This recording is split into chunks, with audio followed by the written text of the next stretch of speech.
Hi there, and welcome to the 50 Years Ago in Hockey podcast. I'm your host, Rick Cole, and each week, right here on the Hockey Podcast Network, we take a trip down memory lane back 50 years, and we bring you all the hockey news from that time period. And this week, the stories told by some of the greatest sports writers of all time are from the week of May 10th to 16th, 1971. This weekend's UFC 262 is sure to be a can't-miss event. Every punch, kick, and knockout means so much more with a DraftKings lineup on the line. DraftKings, the official daily fantasy partner of UFC, is giving you a shot at huge cash prizes. For this weekend's fight, DraftKings is offering all customers a shot at millions of dollars in total prizes. If you haven't tried it yet, Fantasy MMA is easy to play. Just pick 6 fighters, stay under the salary cap, and pile up points for advances, takedowns, and more.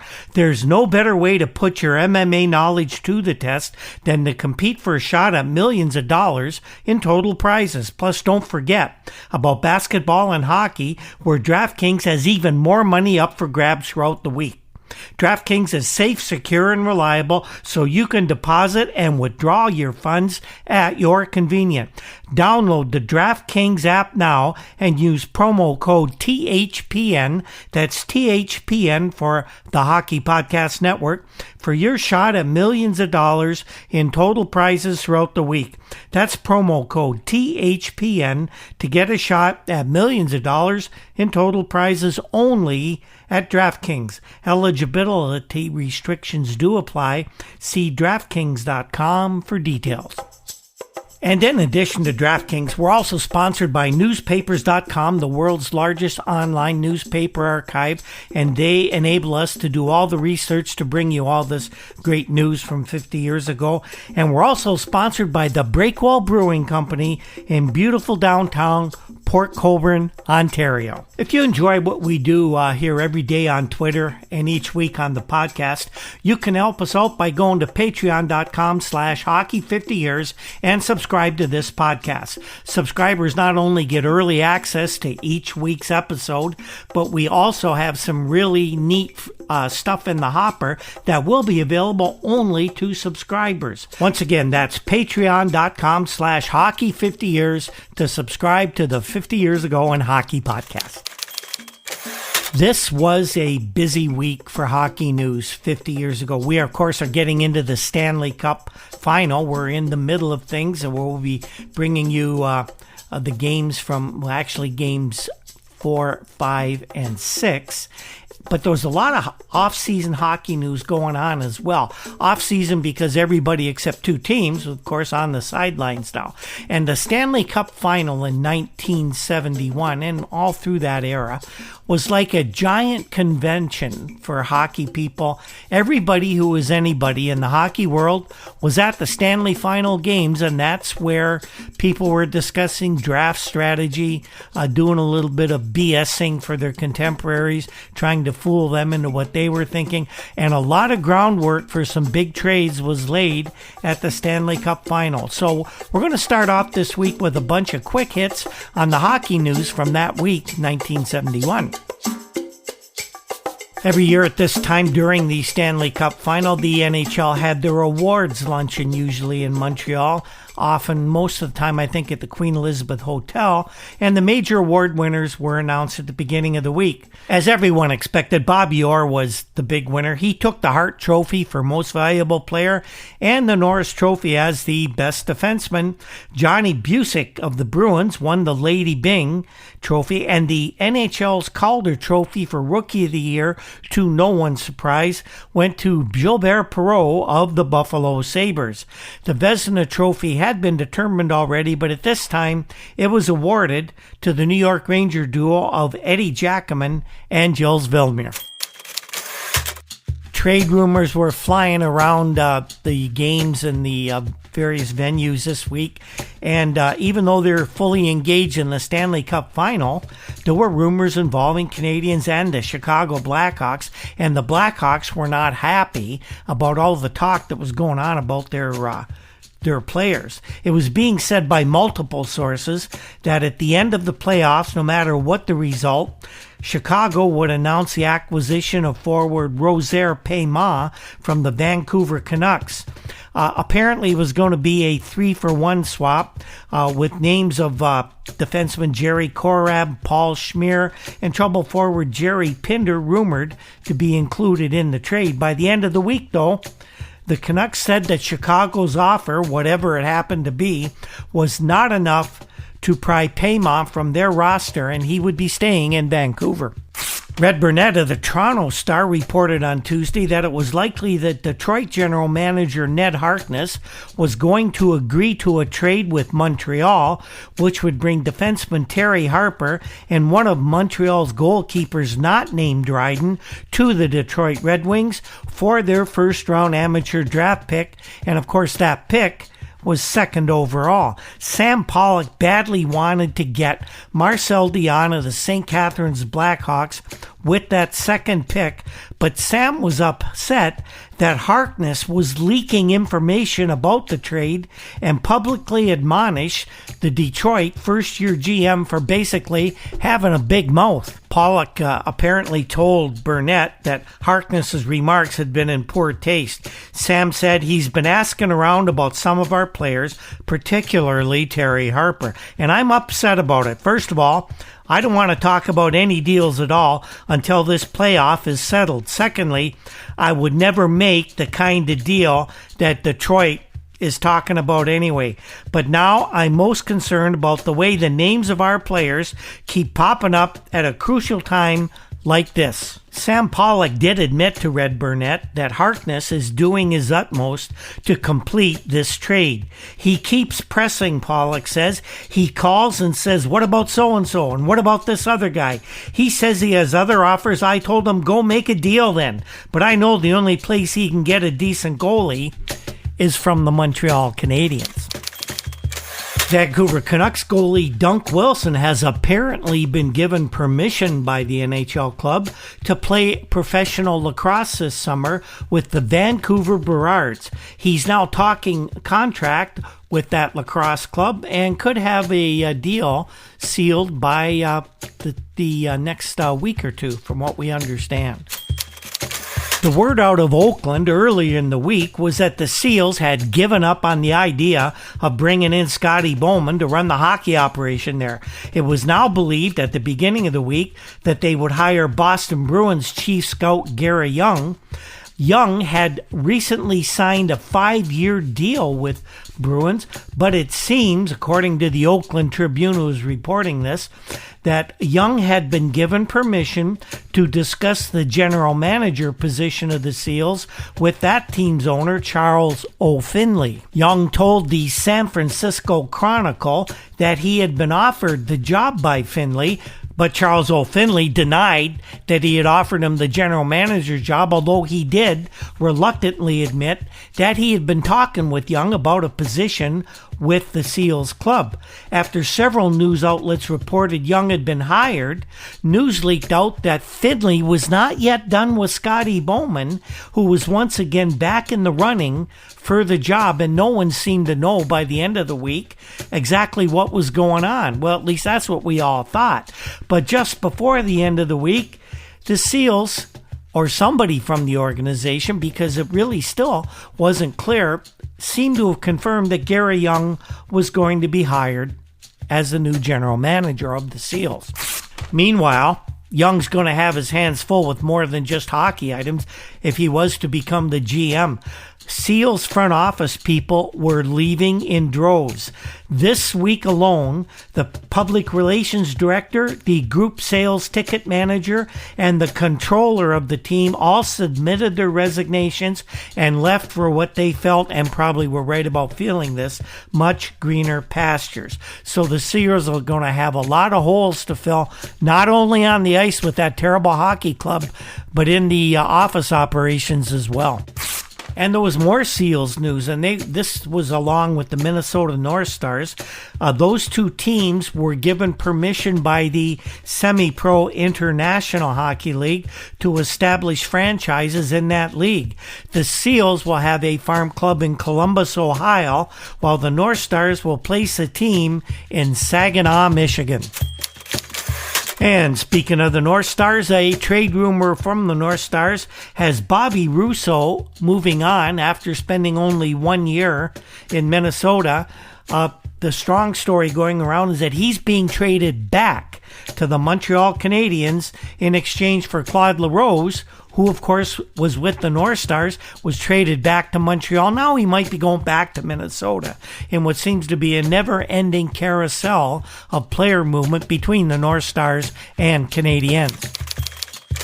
The Minnesota general manager, Ren the Bird Blair, admitted to Minnesota writers that he was talking with the Detroit Red Wings about a trade, but he was not interested in the Wings' first draft pick, which, as we mentioned earlier, was second overall. No, Ren doesn't want young players. He wants an established forward who can play the forward line, either left or right wing, and a guy in Detroit he's particularly interested in is Nick Libet. Now, Detroit needs goaltending very bad, and they would like to get young Gilles Gilbert, but the guy Blair wants to deal to the Red Wings is veteran Gump Worsley. Tom Fitzgerald of the Boston Globe suggests that the Blues and Bruins could conduct some business, with Boston minor league goalies John Adams or young Dan Bouchard being of interest to the Blues GM Lynn Patrick. Patrick apparently is more interested in Adams than Bouchard, whom he feels is too young to withstand the rigors of an NHL schedule. And the reason the Blues are interested in Adams is because the veteran Glenn Hall once again has indicated he is definitely retire, and he's going to stay home on his Alberta farm to do more than paint his barn this year. That would leave only Ernie Wakely and the veteran Jacques Caron between the pipes in the St. Louis organization. Following up on that story was Wally Cross of the St. Louis Post-Gazette. He suggests that a likely acquisition to play in goal for the Blues is Penguins goalie Al Smith. The Penguins president Jack Riley and general manager Red Kelly have let it be known that they would like to peddle Smith in order to obtain other assets.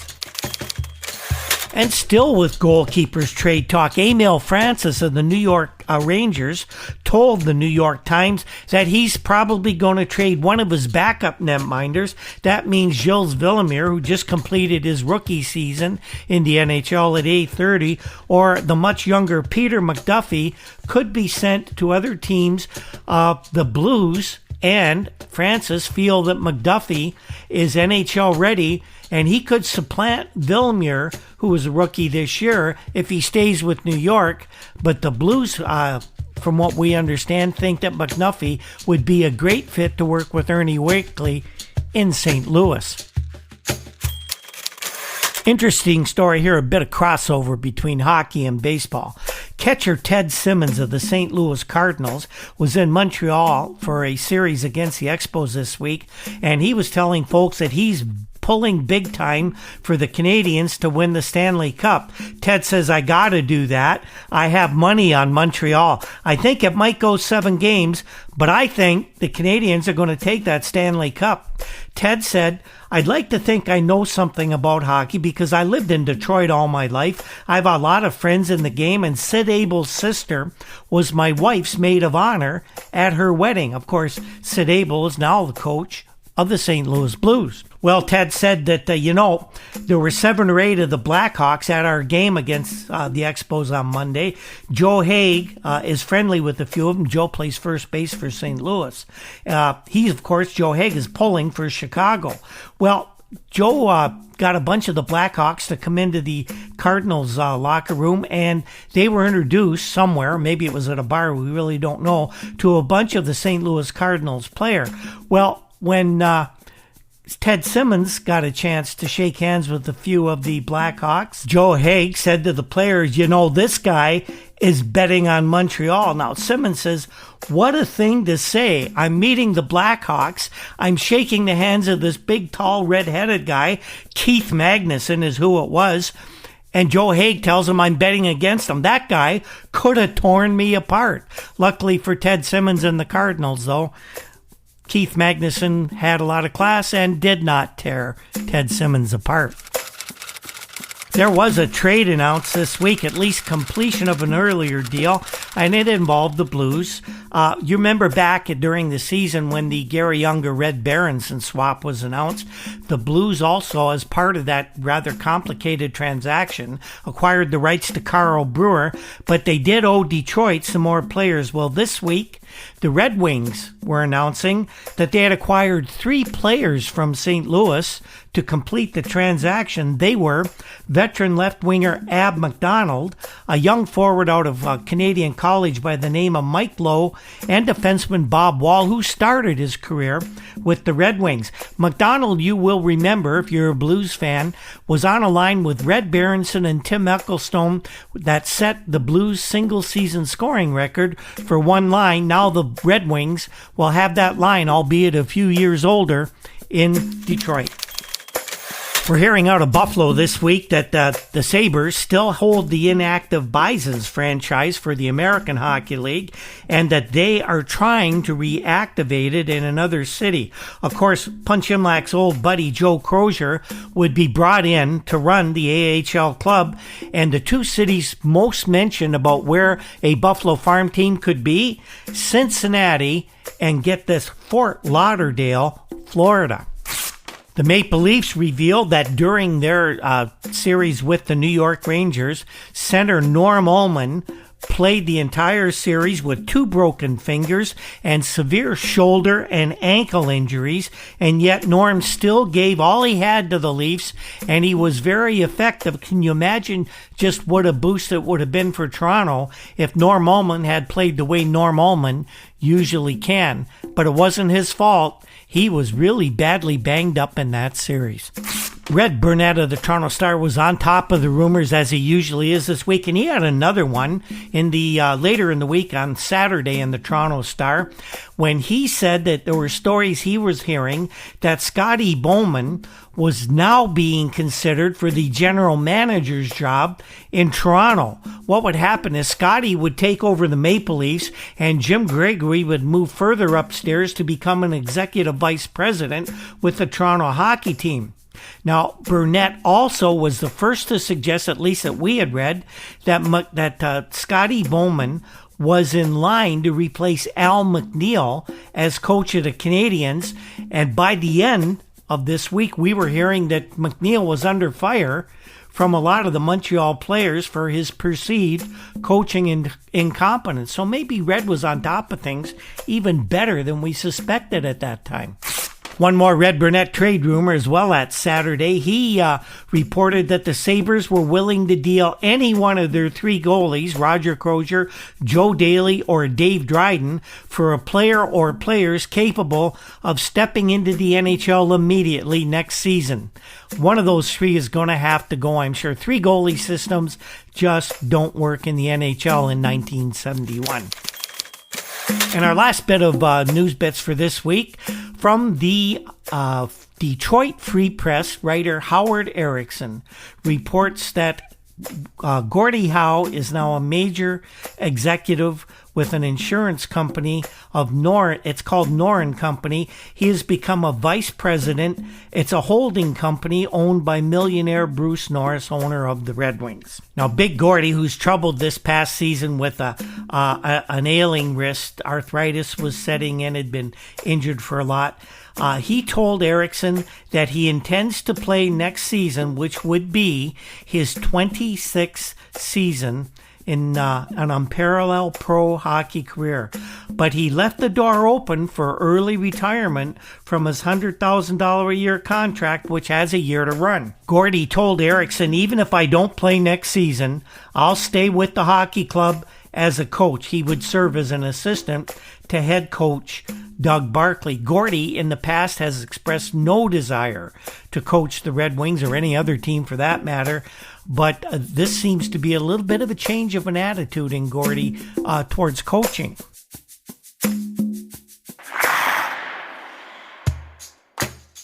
So next, we turn our attention to the Memorial Cup Eastern Final. As far as hockey results are concerned, when last we spoke, the Quebec Remparts had led the series 3-1, with the series shifting to Maple Leaf Gardens in Toronto for Game 5 between the St. Catharines Blackhawks and the Quebec Remparts. The game was going to Maple Leaf Gardens at the request of the St. Catharines owners because they just couldn't accommodate all of the St. Catharines fans that wanted to see the series. St. Catharines Arena only holds about 3,400 people, and so Maple Leaf Gardens, with over 15,000, so was reportedly already sold out for that game. But here's a very interesting twist to this whole story.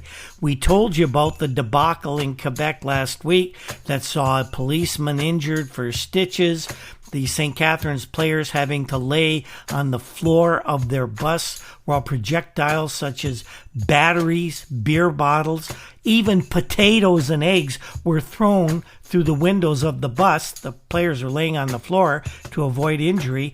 It was a terrible scene, and the Blackhawks have informed the Canadian Amateur Hockey Association that under no circumstances were they going to return to Quebec City. The whole thing began early in the week when the Blackhawks president, Fred Muller, said he was going to the CAHA and that we will make our stand known at that time, and it will be extremely strong after the incidents during and after the fourth game in Quebec City. While Fred Muller was being a little coy with what he was going to say to the CAHA, coach of the Blackhawks, Frank Milne, did not mince words and was very explicit in what he said. Frank said, "I'm sure we're going to win in Toronto on Wednesday night, but there's no way I'll risk the health or possibly the life of our players by taking them back to the Quebec Coliseum. The kids don't want to go, and I don't blame them," said Coach Milne. He also said that he didn't want to go to Quebec either, and he won't as far as he's concerned. Under no conditions, he said, will we return and be subjected to the abuse from the fans which we took last weekend. I don't want to be held responsible for a group of teenagers in a place where there's just no crowd control. Millen went on to say that it was a miracle that there wasn't a complete riot Saturday night, and that risk should not be taken once again. Of course, the whole thing could have been resolved very quickly Wednesday night at Maple Leaf Gardens. CHCH TV in Hamilton even offered to televise the game. They were permitted to do so, and there were over 15,300 at Maple Leaf Gardens. The Blackhawks didn't have any trouble. They completely outgunned the Remparts, and they won the game by a 6-3 score. Brian McKenzie, who had his indefinite suspension lifted by the CAHA before the game, was the top gun for St. Catharines as he scored a pair of goals. And while he was held off the score sheet as far as goals scored, Marcel Dion also set up a pair. Now this really threw a monkey wrench into the whole idea of the junior playoffs, because if Quebec had won, it was over and that was it. But earlier in the day, after Fred Muller of the Blackhawks made his representation to the Canadian Amateur Hockey Association, stating the team would not go to Quebec, the CAHA put that series engraved out by saying the Blackhawks must return to Quebec for Game 6. So Thursday was a day of negotiation. Even though the CAHA had made its ruling, negotiations continued to try and find a way that the Blackhawks could go to Quebec City. They asked for bonds to be posted, extra security, but the main thing they wanted was, we'll go to Quebec, but not to Quebec City. And they asked that the game be moved to Montreal in a manner similar to the way the Blackhawks had moved their game from St. Catharines to Toronto. And the Remparts organization flat out refused the request, and Earl Dawson said the CAHA would not be involved in the posting of any monetary bonds to guarantee the safety of the players. Well, we spoke with Will McLaren, who wrote a very interesting retrospective of this whole series for the Hockey News recently.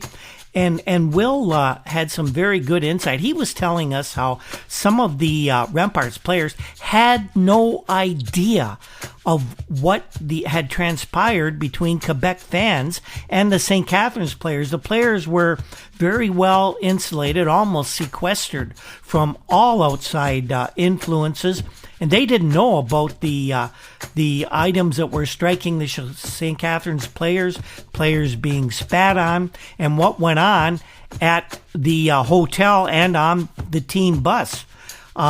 It was very interesting. Andre Savard was interviewed at length by Will McLaren, and he told very interesting stories of the series from the perspective of the Quebec players, and not much of that involved the actual violence that went on, that didn't involve what went on the ice, although they did talk a lot about how rough St. Catharines was, especially on Guy Lafleur and Jacques Richard. One interesting recollection was a lot of the talk about this animosity between the Quebec fans and St. Catharines was the fact that two of the St. Catharines' more prominent players, Marcel Dion, who would turn out to be a Hockey Hall of Famer, and Pierre Guité, who was from the Montreal area, they had left Quebec and the Quebec Junior League to play in Ontario with St. Catharines, and they underwent a lot of abuse. Marcel Dion told me about some of that one time.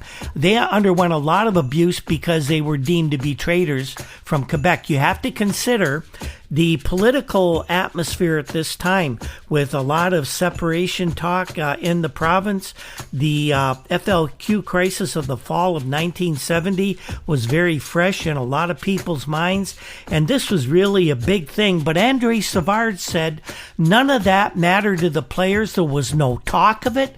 There was no attention paid to it. And in fact, when it was mentioned to him, I think he was a little surprised that anyone thought that was even a consideration. Now, a lot of people really criticized the St. Catharines management for forfeiting the series, which they formally did on Thursday afternoon. But you have to understand this. This was not St. Catharines management's decision, and it was not even the decision of the players. When it finally came down to a vote of the players said that they would go to Quebec and suck it up and do whatever they had to do to try and win this series. But the St. Catharines management went to the parents of the players, or possibly a group of the parents went to St. Catharines management. We're not entirely sure how that transpired, but it was the parents of the St. Catharines players that refused to give permission for the team to return to Quebec City. The Blackhawks respected the parents' decision, and that is why the series was forfeited. And there was just yet another little side note to this very bizarre junior playoff spring. The Remparts apparently made an agreement in secret on Wednesday to play a National Junior Hockey Championship, in other words, a Memorial Cup Final, against the Edmonton Oil Kings, who had earlier challenged the Eastern winner to a final series. The existence of that agreement was confirmed to the Edmonton Journal on Thursday by Earl Dawson, president of the CAHA. At the same time, Tubby Schmaltz, the president of the Ontario Association, was very upset because the OHA and the Quebec League had previously made an agreement that neither of those Eastern finalists would play against the Western winner because of the overage provision that allowed Western teams to use overage juniors. And the Eastern teams felt that put them at a disadvantage. Now, quickly, to be fair to Quebec on this, it sounds like they're doing an end around and that they were reneging on an agreement with the OHA. This is probably the reason, from what I've been able to dig up, that Quebec agreed to play Edmonton. The Edmonton Oil Kings did not use any overage players, according to what we've been told from newspaper reports out in Alberta. And so for that reason, Quebec felt that they would be on an equal terms with the Edmonton Oil Kings, and they agreed to the series which we'll talk about in next week's show. So now we move on to the Stanley Cup Final, which of course is the big news going on this week in what was a really busy hockey week for the second week in May. 3 games had been completed in the series. The Blackhawks were leading 2-1. Everybody felt that the Canadiens' bubble had finally burst, and Game 4 was slated for Tuesday night at the Forum in Montreal, and most people figured that the Blackhawks would recover from that loss to give Canadiens at least a foothold in the series, and they'd probably take a 3-1 lead. Not many people expected the Canadiens to be able to win 2 in a row from the powerful Blackhawks. Well, you know what happened? The Canadiens in this game, in Game 4, they came out flying. They scored 3 times in the first period compared to once for Chicago, and after that they cruised to an impressive 5-2 win over the Blackhawks, immediately installing themselves all of a sudden in the minds of the bandwagon jumpers at least as now favorites to take this series. We'll give you the game report from Red Burnett of the Toronto Star, who seemed to be on fire this week with his reporting. Montreal Canadiens blinded the Chicago Blackhawks with speed, dazzled them with a fancy passing display, and whomped them in a third period brawl on the way to a 5-2 triumph at the Forum. Habs wrapped up the lopsided win with a 3-goal blitz in the first period to delight the 17,607 fans who perspired in the 80-degree heat of the Forum. This Stanley Cup Series now swings back to Chicago for the 5th game and what one hopes will be a better display of National Hockey League endeavor tomorrow night. The Hawks are going to have to show amazing improvement or they're going to be out in 6 games. For the first time in this final series, the proceedings were marred by a nasty, uncalled-for brawl. Perhaps you could blame it on the heat. It was 80 degrees in the place. The Hawks used the excuse that referee Bruce Hood had allowed Jacques Lemaire, of all people, to cross-check Lou Angotti from behind without assessing a penalty. Chicago's main tough guy, Keith Magnuson, tried to get at Lemaire, but he was intercepted by Montreal defenseman Guy Lapointe. They milled around, punching, mauling, and struggling as linesmen Neil Armstrong and Claude Béchard tried to lug them apart. Canadians Mark Tardif and Hawks seldom used defenseman Paul Schmier tangled on the backboards in a punching, hair-pulling match, and it was more wrestling than anyone else. And the Hawks' Danny O'Shea accepted a fistic challenge from the abrasive Phil Roberto, and they waltzed around for a while as well. After order was sort of restored, Hood sent all the participants to the dressing rooms with 10-minute misconducts with less than that to play in the game. And so Billy Ray sent out his not-so-jolly Green Giant, the defense pair of Rick Foley and Jerry Korab, and you don't want to be a smallish forward going in on those two. Well, the latter, Korab that is, went after Frank Mahovlich. Doesn't pick his spots. He picked the biggest guy in the Canadiens, but he went after the Big M with his stick, and Frank replied by clubbing Korab with his twig as well.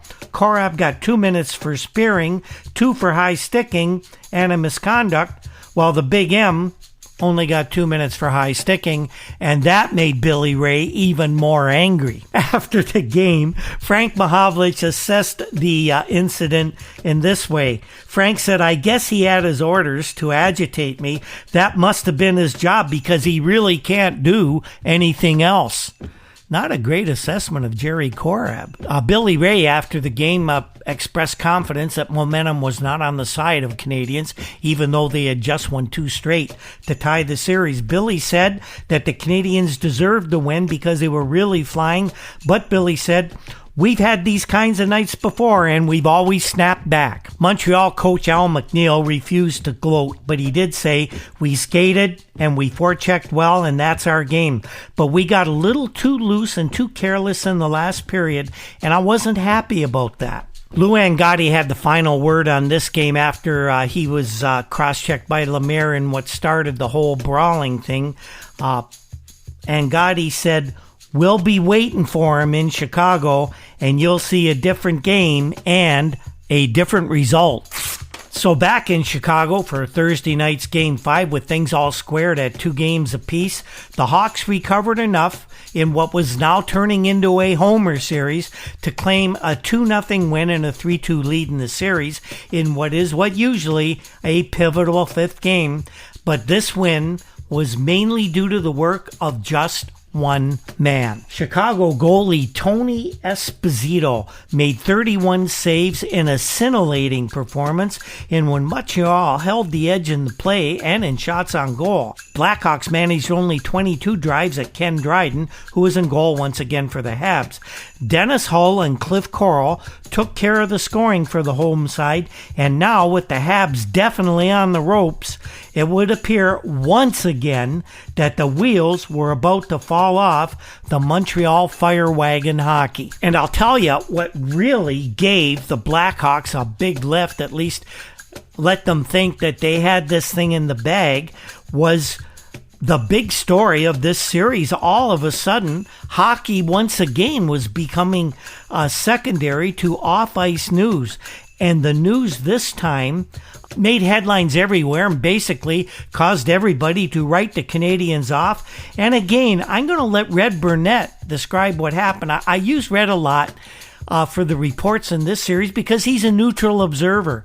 He's from Toronto, doesn't care who wins, and just reports it as only Red Burnett can. And let's give you this report on the news that emerged the very next day in all the papers. Henri Richard, 35-year-old younger brother of Montreal's legendary Maurice the Rocket Richard, blew his stack in the Canadiens' dressing room after his team lost its 3rd game to the Hawks in the best-of-7 Stanley Cup Final. Chicago now leads the series 3-2 with the 6th game in Montreal Sunday afternoon. Richard bounced his stick off the wall of the dressing room in the Chicago Stadium and roared at a group of French-language writers. "I've never played for a worse coach. I'm paid to play. I give 100%, and I think it's time somebody said something." Richard said that the team won in Montreal with 3 set lines. And this time he said, "We came here," and he mixes the lines all up. How can you win with him? He's incompetent. Richard went on to say, "I didn't deserve to be benched." He was used sparingly in the 3rd period. He said, "McNeil kept using the tired guys and they needed a rest." Then Richard challenged his newsmen by saying, "Write it. Write it all. Write exactly what I said. Go ahead and write it." Red Burnett wrote that Henri Richard was not the only player dissatisfied with McNeil, who took over as coach of Canadiens in December, replacing Claude Ruel. And Ruel, of course, if you remember, also had trouble with members of the Montreal Hockey Club. John Ferguson has indicated at different times that he was less than pleased with the way McNeil, who was a former NHL defenseman, although more of a journeyman than a star, he was not happy. Fergie was not happy with the way that McNeil was handling the team either. In last night's game, McNeil used 18 different line combinations, and left winner Frank Mahovlich, the Canadiens' top scorer with 13 goals and 11 assists in the playoffs, played with, get this, 5 different centers during the game. Montreal's great captain Jean Beliveau, ever the diplomat, very respected in the dressing room. He tried to calm Richard down right in front of all the newspapers reporter. However, Henri refused to be silenced by his captain. And this, by the way, isn't the first time Richard has blown a stack in this kind of manner either. To his credit, McNeil made no comment. In fact, the reason was he was hustled out of there and he was not available to make a comment to anyone. Usually, general manager Sammy Pollock has managed to pour oil on troubled waters surrounding his coach, but now there's an indication that Richard might even be suspended by management for his outburst. But with the team 1 defeat away from elimination, what Sam Pollock is going to have to do is solve this problem without taking the step of suspending a very valuable player. And it's a tough spot for Sammy Pollock to be in. And we all wondered what was going to happen when we got to Game 6 Sunday afternoon back in Montreal. So, Sunday afternoon, with dissension rife within the ranks of the Habs, everyone was expecting the Blackhawks to wrap this thing up so everybody could get on with their summer. Somebody forgot to tell the Mahovlich brothers exactly that was supposed to be the plan. As they say, a funny thing happened on the way to the Forum. First of all, Henri Richard made a statement to reporters that I should have kept my mouth shut, and that's all he said. Sam Pollock and Al McNeil both followed up with announcements that there would be no disciplinary action taken against Richard, and Sammy Pollock summed up the entire situation thusly. Sam said the same kind of thing happened 4 years ago, and Henry came back and helped us win the Stanley Cup against St. Louis, and I'm hoping that the same thing's going to happen again. Sam added at the end of his statement, let's face it, I have an argument with my wife. I don't expect to get a divorce. So for the Game 6 game report this time, we're going to go to Dave Anderson of the New York Times. And we'll give you the basis of his report. Dave writes, once the Montreal Canadiens were known as the Flying Frenchmen, but now they're known as the Flying Mahovliches. With 2 third-period goals by the brothers of Croatian descent, imported in trades with the Detroit Red Wings, Canadians defeated the Blackhawks 4-3 in an atmosphere of tension and tradition. Their victory necessitates a 7th game at Chicago, which will take place on Tuesday night. And it will be nationally televised, we understand. But will it be televised in Chicago? Stay tuned. Now, I mentioned the game was in an atmosphere of tension, and here's why. There were anonymous threats on the life of Montreal coach Al McNeil after Henri Richard had labeled him as incompetent. There was even a statement from Jean Beliveau who said that the differences between the two had been settled in 2 minutes during a team meeting and that there was really no problem. But throughout the game, 4 plainclothes detectives were assigned to the area behind the Montreal bench, and elsewhere in the Forum, 35 plainclothes police officers were among the 17,817 spectators. Al McNeil was asked if having all the bodyguards and police present bothered him. He said, I could tell you it bothered me, but really didn't bother me one bit. The triumph had cooled the situation. It also preserved the Canadiens' position of never having lost a Stanley Cup Final on home ice. But if they're to win the Cup this year for a record 16th time, they're going to have to disrupt the pattern of home ice victories that's dominated the Stanley Cup Final. They're going to have to win a game in Chicago. And not just any game. They're going to have to win a Game 7. As we mentioned, the Mahovlich brothers were the big guns in this game. Frank was just outstanding. He was dominant. He had a goal and 2 assists, and it was really a good thing that he redeemed himself there because Frank was awarded a penalty shot. And according to this report from Anderson and others that night, it was the only penalty shot in the modern Stanley Cup era that began in 1927. He didn't score on this one. He skated in alone from the center ice dot where the puck had been placed, and he instead just shot a low shot towards the goalie stick side, but Tony in that stance, it almost looks sort of like a butterfly, got a pad on it, and the puck was not high enough. It did not go in the net. Frank said afterwards on the penalty shot, I didn't figure he'd come out so soon and then go back in, so I didn't get the puck up high enough. The book on Esposito, as everyone seems to know, is he drops down to his knees a lot, fake the shot, go up high and you'll beat him. But Tony beat Frank on this one. Now, one of the interesting sidelights, I guess, of this game, one of the features of the game, after hearing how the Habs hated McNeil's constant line shifting, the most significant aspect of the Canadiens' victory in this game was that McNeil kept his forward lines virtually intact for the entire contest. The coach's shuffling, of course, had prompted Richard's critique, but today, Richard skated at right wing for the entire game, and he played very well. What did Henri had to say about this game after all the controversy that erupted after the last contest? Well, the Pocket Rockets said, "I'd never been so nervous going into a game. I'm glad that we won." And when they did, and force a seventh game, they did. They would go to Chicago Tuesday night, where the Stanley Cup Final winner for 1971 would be established, and we will have complete coverage of that final game in next week's show.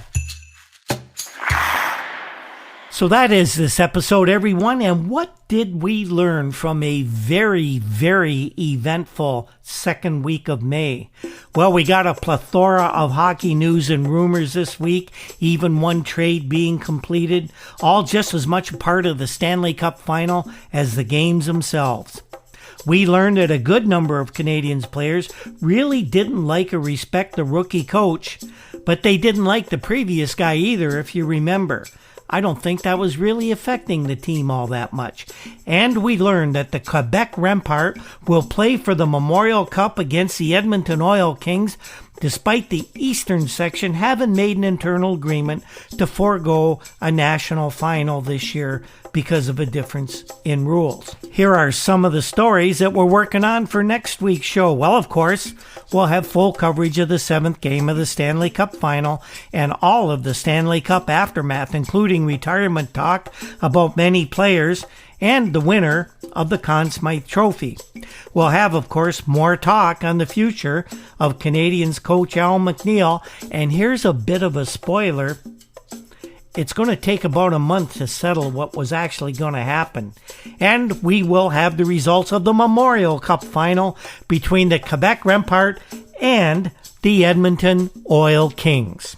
The 50 Years Ago in Hockey podcast is produced by Andy Cole. Can't thank him enough for all the hard work he puts into this. If you want to do a podcast similar to this, Andy can put something together for you. Get a hold of me. I'll put you in contact with Andy, and then you can talk about what you'd like to do. Andy's a true media professional, had a great career in radio, and we love what he does with our stuff here. The Rural Alberta Advantage, very popular Juno-nominated Toronto indie rock group, provides us with our intro and exit music. Other sound effects and music are crafted by Andy Cole for the show as well. Our research comes from files from the Toronto Globe and Mail, the Toronto Star, and of course the many fine publications found at newspapers.com. So you can get us every week for this podcast on the Hockey Podcast Network. We're on Twitter every day at @Hockey50Years. We have a Facebook page under the banner 50 Years Ago in Hockey, and our WordPress site is hockey50yearsago.com. This is going to be a great finish to the 1970-71 season next week. It'll be our final regular season, our regular podcast show. The hockey news kinds of dries up after the Stanley Cup Final is finished, and then kicks off in a big way in June. We're going to have a few more shows like that and a lot of interesting projects for the summer that you're going to be able to get as well. So on that note, we'll see you next week with more news on the 1971 Stanley Cup Final. When the